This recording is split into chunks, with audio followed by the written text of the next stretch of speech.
Aerocatches, Cinema Bena. This video will be a little bit different than previous videos, lots of voiceovers. Have fun, and I'll catch you in the end of the video with a little update about the Volvo 240. This is great, the time has finally come. I got the key of the new workshop. Can't live there yet because of like insurance reasons and stuff like that, but I can start working on the garage. It's a little bit old and floor's not nice, the walls are not nice, and now since it's still empty, I better start make it nice before I put in all the machines and everything. So in this super fast time lapse, you first see me clean all the walls and everything, and removing these black and white kitchen cabinets are still were still in the garage that were used by the previous owner. Yeah, here you see me struggle getting one off. I thought this was one piece, but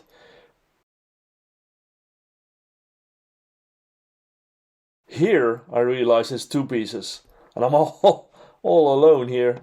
So yeah, what now? And then I found that the smaller part, the left part, was still hanging by something, probably just a sliver of paint. And I quickly put down the large part and grabbed the small part so it didn't fall to pieces or on my face or feet or whatever. So, got lucky there.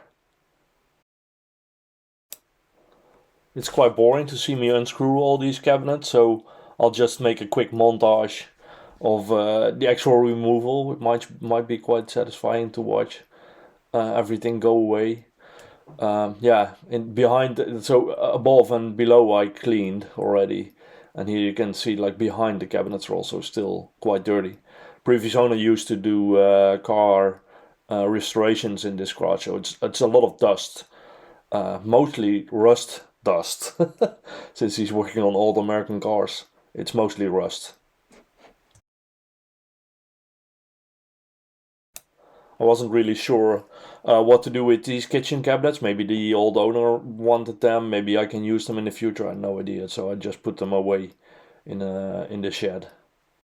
And then when it's time to start painting, I chose a quite dark gray, which would make the room a little bit visually a little bit smaller. But I think it's a nice, clean background. So when all the machines and everything is in it, it will be quite a busy and full environment, and I think having a dark background makes it a little bit easier to look at. The old walls were quite okay after cleaning, but this greenish with the red pinstripe, that's quite like 90s or maybe early 2000s in styling way. So yeah, out with the old and in with the new. I used Biltema paint, which is quite okay, surprisingly, since the quality of Biltema stuff is not the best. But this paint was quite okay. It's a little bit thick, so it's nice to paint with. And it did need 2 layers to get a good coverage, though. So you see me putting on 2 layers of paint. And this is me painting the door jambs or door sills or whatever you want to call it in the second room. So there's 2 rooms, one 8x6, the big one you see me paint earlier, and this 4x4.5 meter room, which will be a secondary workshop for grinding all kinds of like dirty stuff that you don't want in the big garage with the cars and everything. And finally, after days of working in the workshop, I finally got to do something with the car. Here you see me driving to Eskilstuna GTR Motorpark, to be precise, or Grundal as it's been called by locals, or has been called in the past or whatever, I don't know. Anyway, driving on track, first time with the low Volvo, which is really nice. This was going to be a shakedown, and I kind of expected things to break. That's why I asked Daniel, my dear friend, to follow me in the V90, since I kind of expected the 240 to break down on the track, and so I had to leave it there. So I had Daniel in the V90 as a taxi ride home. but nothing broke, even though as you can see, I pushed it quite hard. The only issue I had was that the oil temperature got quite high, around 110 degrees Celsius. I decided to stop driving, so it was like after 4, 5, 6 laps, depends on how hard I was pushing it. I know oil temperatures can go higher than that, but I didn't check the accuracy of the oil temperature gauge and or sensor, so I decided to keep it safe. And also it was quite a warm day and I was wearing this Nomex clothing, which is quite hot, so I decided to keep it at like 5, 6 laps, get it to 110 degrees and just cool down, talk to people as you see me do here. I like to talk. And yeah, just let the car cool down, see if anything breaks or whatever. So, but no issues, not at all, except for the oil temperature, obviously, and some rattles somewhere. There's always something that's annoying you while driving. For example, I found out that the cup holder doesn't work with a can that's full of soda. So now my pants were a little bit sticky after 3 laps. Or not 3 laps, 3 corners. But I had a lot of fun. Tried to drive good, tried to push the car. So I did quite a lot of semi-accidental drifting, as you can see here too. But it's just to find out how far the car goes and how good it handles. But the car has been so predictable. I was kind of amazed how predictable it is. It was just like, it felt like driving a go-kart. Just I could throw it, go anywhere I want, and yeah, obviously it's not the best for lap times to be drifting like that, but my goal was not to do fast lap times. I was just wanting to feel the car, see what breaks, like a proper shakedown, and yeah, this was a very good way to find out what I had to improve. So oil cooler will be my main priority now. So there was no oil cooler on the car at all. Normally on this 6-cylinder engines there is a heat exchanger, it's called, I guess, which transfers heat between the oil and the coolant. But I removed that, and like on semi-normal road usage and also very spirited road usage, the oil temperatures didn't get higher than 100 degrees. So I figured it would be okay, but it isn't. So next priority, oil cooler. Yesterday I ordered all the stuff that I need to fix this issue, so next time on track hopefully the oil temperature will be better, not too low even. I didn't use it, I'm not going to use a thermostat, just like maybe a heat shield or whatever to insulate if it doesn't get too warm enough. Yeah, so that will be probably the next video. Oil cooler install. And after this track day I was driving home with a continuous smile on my face. I was so happy. I would like to thank all the volunteers at the GTR Motorpark for making this possible for everybody. So these track days are every Monday evening in summer, so I'm looking forward to the next one. Back in the garage I started painting the floor together with my neighbor Boki. And I used a 2-part epoxy painting from Biltema, which requires a second coat later this week.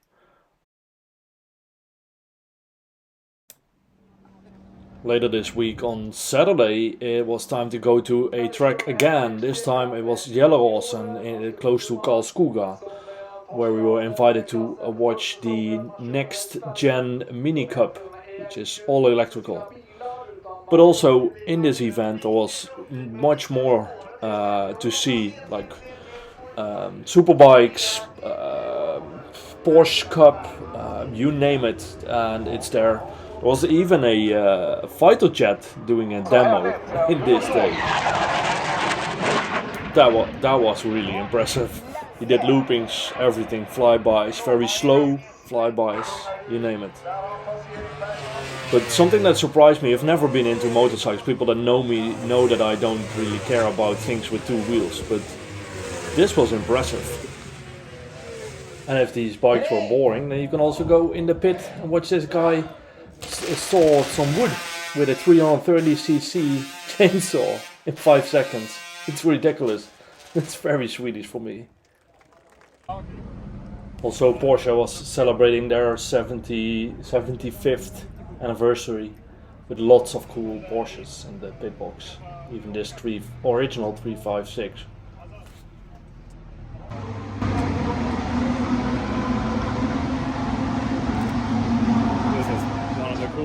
Also in the pit I found this drift car from David Skogsby. He was going to do a demo, so I was anxiously waiting all day to see this. And then he did like 3 laps and like 1 real pass, and that was it. And then there were Porsches on track and whatever. I think there was some kind of like miscommunication with the organization or whatever. It was kind of sad to not have seen him do more laps.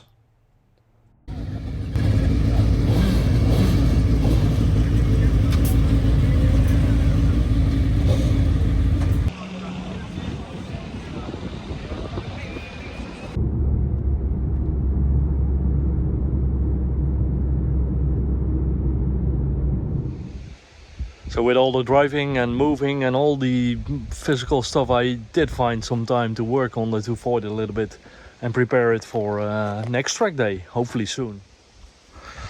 So after the track day I found out that, as said before, the oil temperature is the biggest issue. Normally 240s, these engines have, with the oil cooler down there, they have this heat exchanger that uses the water, like the cooling liquid, to cool down the oil or heat it up when you just started the engine, so whatever comes first. I left that out since I didn't want to have my oil filter too low, since the car is quite low, and with off-road roads like this, it's a necessity to keep it up as high as possible. And the original heat exchanger is quite thick. And I bought this Satrop oil cooler before, but never installed it since the temperatures never got that hot.